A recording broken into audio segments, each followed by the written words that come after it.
What we're concentrating on here, it was for the future of species. So a lot of this is what the Beagle Voyage was about for 8 months.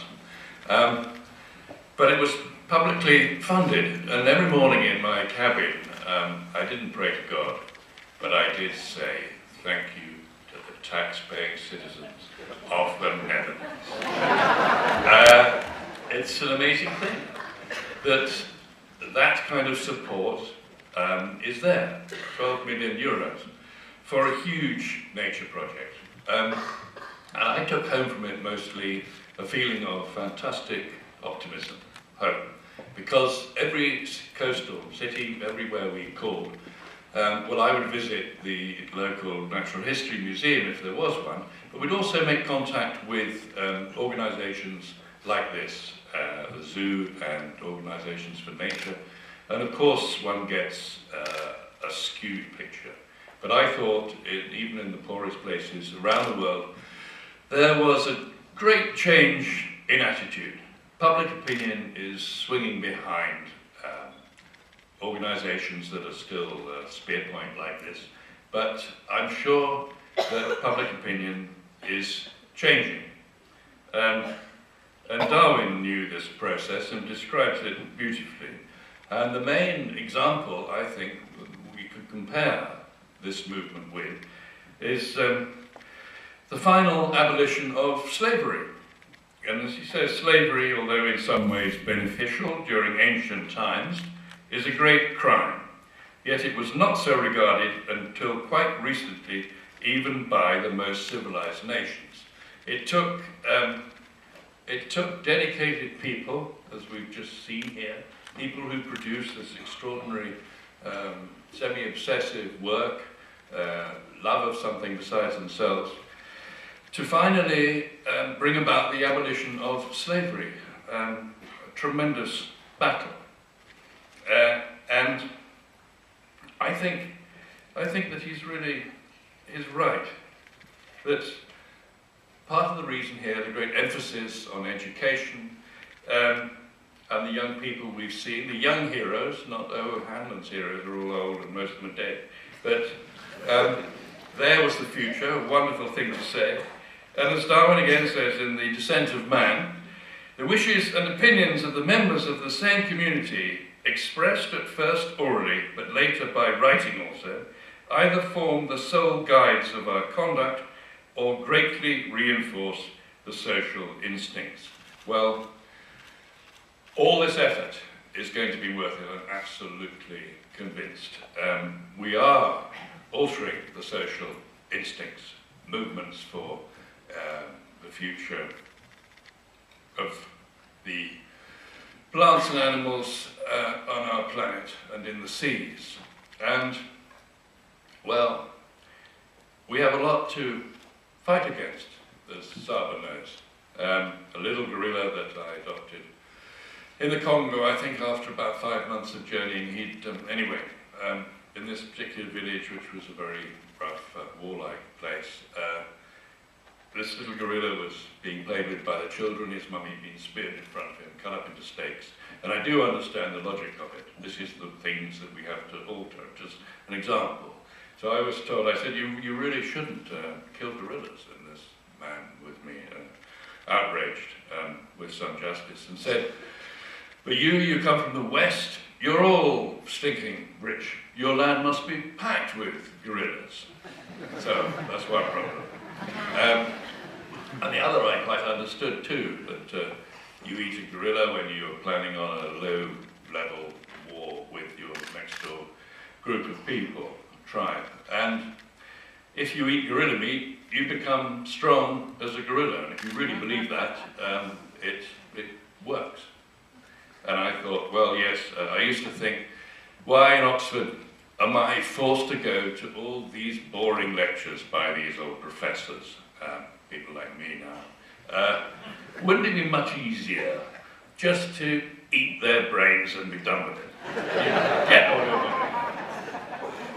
And I had a friend in Oxford who was very uncomfortable there, really. He wanted to be in the great urban spaces of the country that we all came from, the continent in the middle of Africa.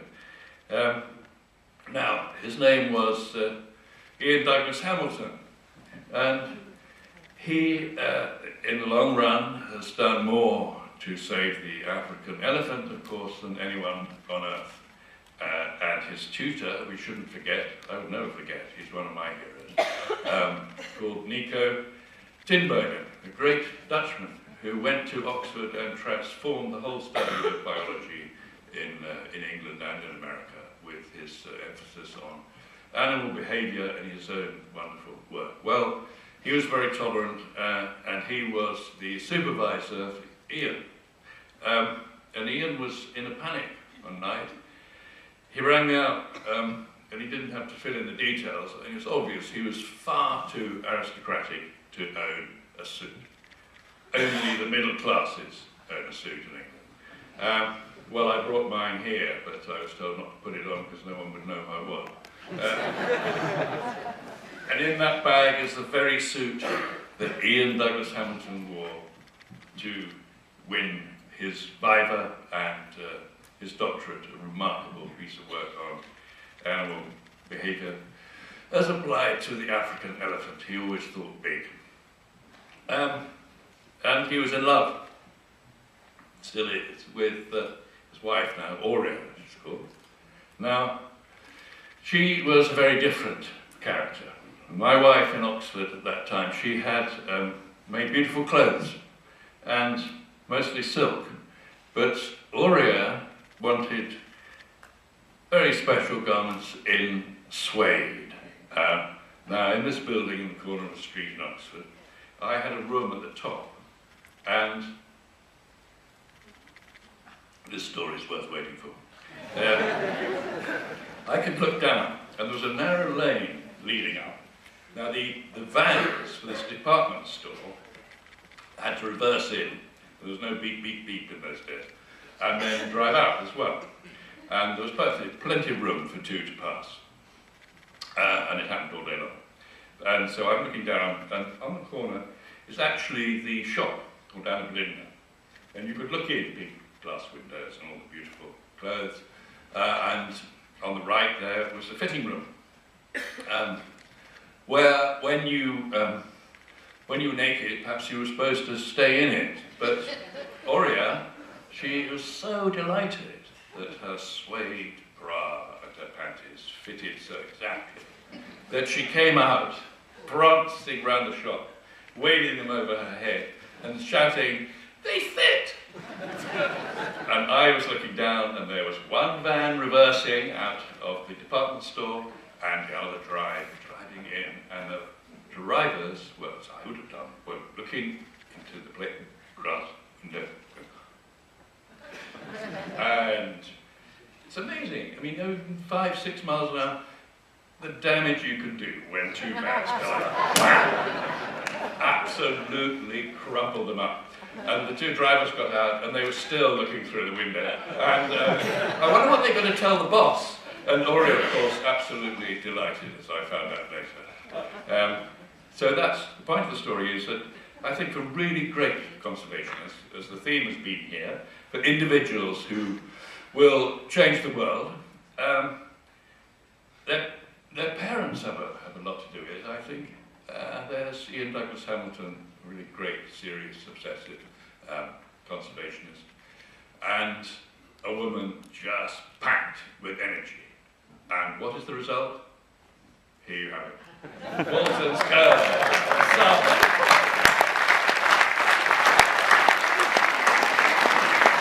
Who in a relatively short life has probably done more than either of them to change public opinion. It has to happen, I'm afraid, through television, through film, through written word a little bit, yes. And it's really changing. Nature programs on televisions across the world are the most popular of all, unless, of course, you're in Holland and you like to watch farmers' wives rather than heroes. But the physical thing I brought back, the real memory also of this trip, was look, there is hope. We have done extraordinary things. I say we, but in the past. The law of the sea was changed by public opinion. Okay, it's not, most things in conservation, it's not perfect yet. There's still the Japanese and the Norwegians hunting whales. But we saw vast amounts, to me, I mean, I wasn't expecting it, it's what I really mean. Pods of sperm whales, you see this tail come up and the sort of novels on it, and we know it's going down for maybe up to 6 kilometers, and then we'll be able to find its way back to exactly where it died. Animals we hardly understand. But the wonderful thing is they're not being hunted, or not being hunted by most of the nations of the earth. And in Puerto Madryn, the Stad Amsterdam put in this beautiful, beautiful ship. It's tied up, and I'm preparing, well, I was actually reading about Alfred Russel Wallace and Darwin in the long room, quite late at night, and the boatswain yelled down, well, first of all, I thought, it's very odd. We're moored, we're right up against the quay, and the ship was moving. And then the boatswain yelled down the stairs, Redmond, whale to port! And I thought, oh my God, there was a whale to port.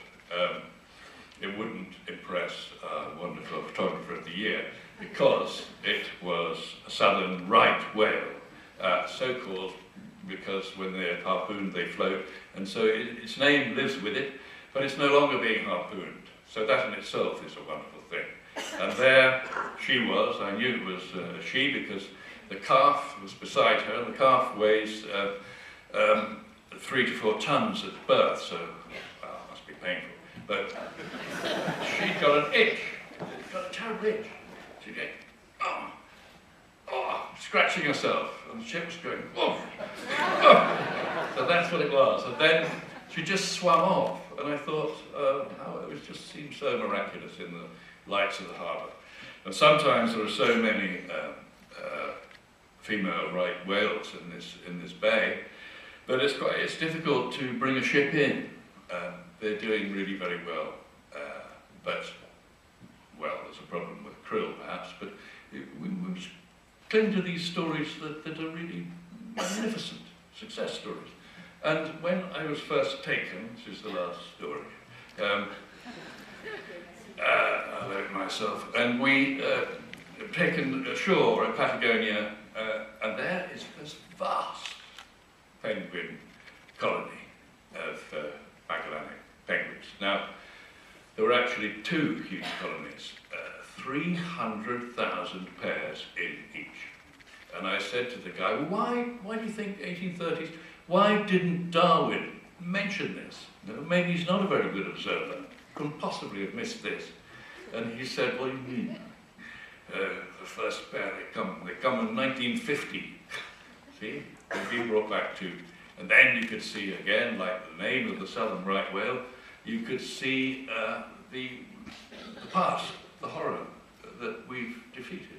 There were the great rendering vats for oil. Now everything used to go in. Whale blubber being rendered down into lamp oil for the cities, well, just oil. And penguins make very good oil too. But all that stopped. There were the relics.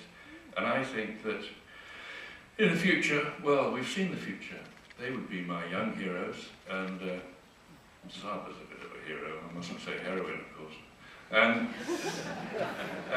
it's a great privilege to be here. It's superb, but that's the message, that a lot of the parts of the world are not quite as bleak and terrible. Great changes have happened. They still, of course, as we've just heard, they need to be, even in Africa, you have to keep watching, be vigilant. But it's a magnificent thing. And as David Attenborough would say, I think we could congratulate ourselves, because it's also, as he's very keen on it, a moral matter. We may not believe in God, but we should certainly believe that we are, as we are now, the curators of this planet and responsible for all the magnificent, wonderful, complicated, intricate life